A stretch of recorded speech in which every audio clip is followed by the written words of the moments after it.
Hello, everyone. It's Marla. Welcome back to Twinstrology, where we talk about twin flames, astrology, and ascension. And today we're going to talk about this Virgo new moon. I feel the energy of this new moon, it's a little bit strange. Um, what I'm getting about the new moon is that there's some kind of revelation to be had, and that the universe wants to work with us as far as helping us get some answers. Around the time of the summer solstice, I, I think we all got some insight into something that we were being called to do or called to create. At the same time, after the solstice, it just felt like we couldn't get from A to B. It's felt like we're in a maze. Nothing has really moved forward very quickly around anything.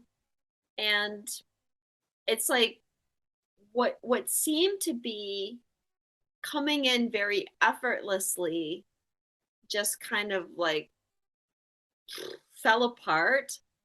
Although that's not really the right words I want to say, because things haven't fallen apart, but they've just kind of been stalled as we're working with this T square, this north and south node, Uranus, Saturn T square that's been happening. It's been pretty intense with the Lion's Gate. As I said, the planets moving through Leo, creating the Grand Cross with that energy.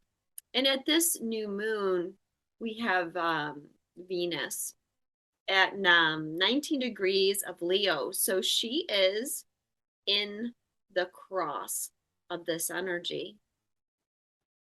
But before I talk about that, I want to go back to kind of this energy of revelation. The Sabian symbol for this new moon is a man becoming aware of nature spirits and normally unseen spiritual energies. So, this has a lot to do with why I'm feeling like there'll be some kind of download or insight given about what these things are that are manifesting in your life. I don't think it's going to be the full story, though.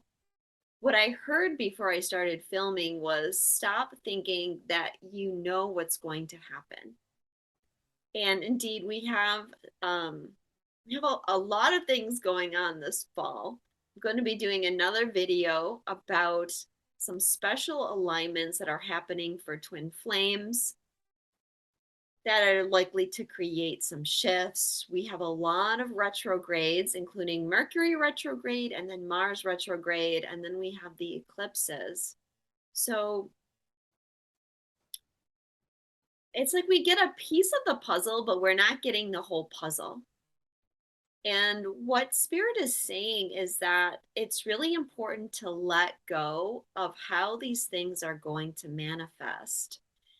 It's hard because I think all of you can feel that there's some big change, and this year has been full of change with all the Uranus energy being activated. But what's been changing is us and our view, how we're seeing things, our perspective, really our identity has been changing a lot. And we've been preparing. It's like we have to prepare our internal self to be able to deal with and navigate the external changes that are coming. But, anyways, with this kind of formation that's coming for twins that I'm going to be talking about, what they showed me with that is the Wheel of Fortune. And it's really going to be like the universe is in charge. You're in charge of your desire and what it is you want to create. You're in charge of keeping your vibration high, and you're in charge of making the changes that you need. But let the universe be in charge of the details. because I feel like things are going to happen with a lot of surprise shifts, especially when it comes to the eclipses in the fall. So I feel like it's a little bit frustrating right now because, yeah, it's like not a lot of things are moving forward. And this new moon, really the major aspect that it's making is to Mars. And so you look at that and you think, oh, we're really going someplace now. However, Mars is in Gemini and will soon be entering his shadow for his retrograde period. So we know that when Mars is retrograde, not a lot of things happen. And indeed, in a couple weeks on September 9th, we have Mercury going retrograde. Again, not a lot of things move forward with Mercury retrograde. And it will be interesting because Mars will be retrograde during the eclipses. But there will be these little insights given to us. And I think a lot of that will have to do with Mercury going retrograde on the 9/9 portal. And also the day after that, there's a full moon in Pisces. And I feel like the Pisces energy, I don't have the exact degrees of that Pisces full moon, but I think it's going to be close to Neptune. And I think a lot of the revelation will come as we get closer to the full moon energy. And then we also have Uranus going retrograde too on the 25th of this month. So a few days before the the new moon. And then all the outer planets will be in retrograde. Pluto, Neptune, Uranus, Jupiter, and Saturn all in retrograde.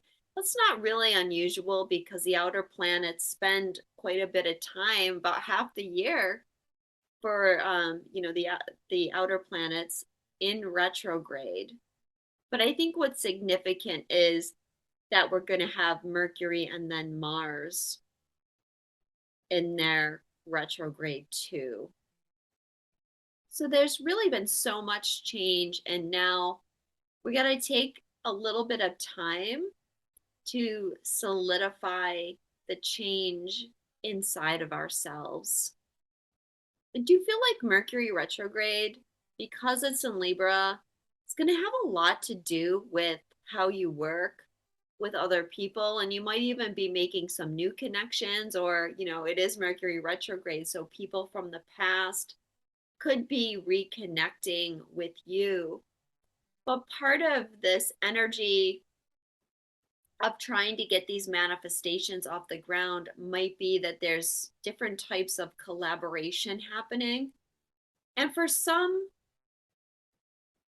you may already know that, but there has to be there's still changes going on within those collaborations. So maybe things haven't quite happened yet, or you're not even aware yet that there are these collaborations coming. But mostly expect that a lot of the partnering that you're going to be doing is with your spiritual team. And as we move into that Pisces full moon, there's going to be a lot of signs, visions, dreams, synchronicities. And yeah, you'll start to get that action plan. For the divine feminine, a lot of this is going to have to do with mission. And Virgo is the sign that deals with service. And I feel like as we get closer and closer to possibilities of reunion, we're feeling called into a new direction that is going to help the situation with your twin. And let's talk about Venus for a minute now too, because I talked about Venus creating a cross with the T square at this point in time. And that, really goes more into unresolved issues around love. Now, I talked a couple weeks ago about forbidden love. I mentioned this in the Twin Flame Collective reading that a lot of twins were going to get an activation in order to look at unhealed wounds around forbidden love. And I really saw that in the people that I was working with and also in myself. And I think with Venus going through this cross, it will be a continuation of that. It can also have to do with your creativity too, and unresolved issues from other lifetimes where you limit yourself as far as your creative energy because you feel like you're not honored for that, or that you get a lot of judgment, right? Saturn in Aquarius can be judgment from authority figures. So, that's quite possibly something that we're dealing with. And as Venus goes through here, she'll be making a trine with Chiron as well. Won't be as difficult as the Venus square Chiron, but we do still have Lilith in square to Chiron. And so between Venus and Lilith at this time, we have a lot of wounded feminine energy that we need to work with, and work on healing that part of you. And of course, this also has to do with your union as well, and the different timelines where your union was not able to be fulfilled. Venus will be squaring karma as well when she comes out of the cross. So, yet more of that karmic story. But this is really the year to resolve a lot of things from other timelines. And how we do that is we let go of it in the here and now. And we can heal other timelines from this perspective just by healing the programs, the wounds, the fears. And that's really been the focus of 2022 and will continue to be the focus for another couple of months. So the Sabian symbol for Mars is a radical magazine or publication asking for action, displays a sensational front page. So with the degree that Mars is on, there is going to feel this inner push to want to manifest the changes now, and maybe even voicing something about the change. But like I said, yeah, he's going retrograde, so I don't know how far we'll get with that. What I will say is that it could really be indicative of something happening in the collective energies, like something coming out, being published that creates a big sensation, maybe something being exposed. Especially, with the sun and moon talking about unseen spiritual energy. So, yeah, something that has been undisclosed suddenly could get disclosed. We also have the North Node moving on to a new degree in Sabian, a symbolic battle between swords, the disciples of might, and torches, the disciples of enlightenment. So there could be some tensions with people that are in more of a 3D perspective. Maybe you've got to take the high road on some things. But to me, the symbol speaks a lot about the ascension process itself and that symbolic battle between might and enlightenment. Asteroid karma is on an x-ray, helps with the diagnosis. So again, there could be some clarity, or something that was previously hidden is coming to light.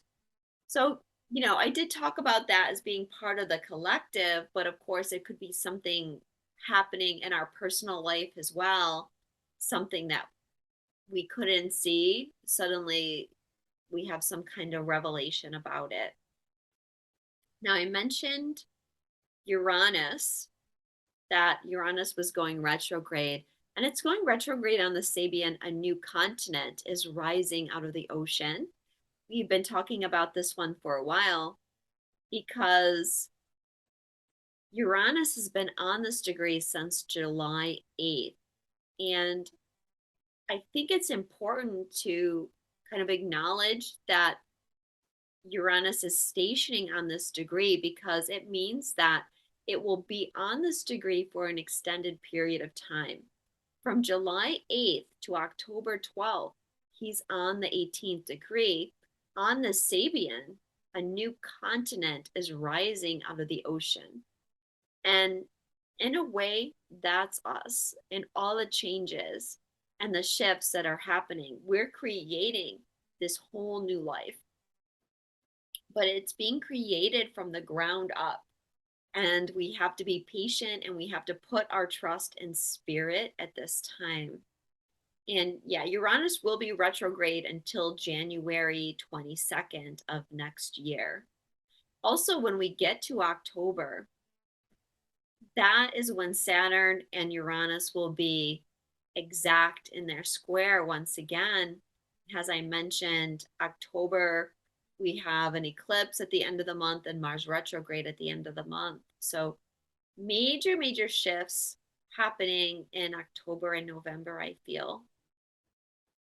We talked a minute ago about wounded feminine energy as well. And Saturn is on the degree a woman disappointed and disillusioned, courageously facing a seemingly empty life. Now, remember, Venus is going to be in an exact opposition to Saturn at the new moon. And Venus is on the degree American Indians perform a ritual to the sun. So that ritual energy, I feel, is some healing coming into that wounded feminine that Saturn is representing, disappointment and disillusioned, and yet, finding the courage to face an empty life. But this is what we're moving on from. This is the unresolved energy that I spoke about on this karmic level from these other timelines. We don't have to face an empty life, because in this lifetime, we have the strength and the power to make the changes and to manifest a totally different life for ourselves. And that's really what this whole year is about. So thank you so much, guys. If you would like a personal reading, my website is twinstrology.com. And I will be back soon with that video that I mentioned for twins about, there's actually 2 different alignments coming together. And I feel it's going to be very special energy. So I'll speak to you again really soon, sending you a lot of love.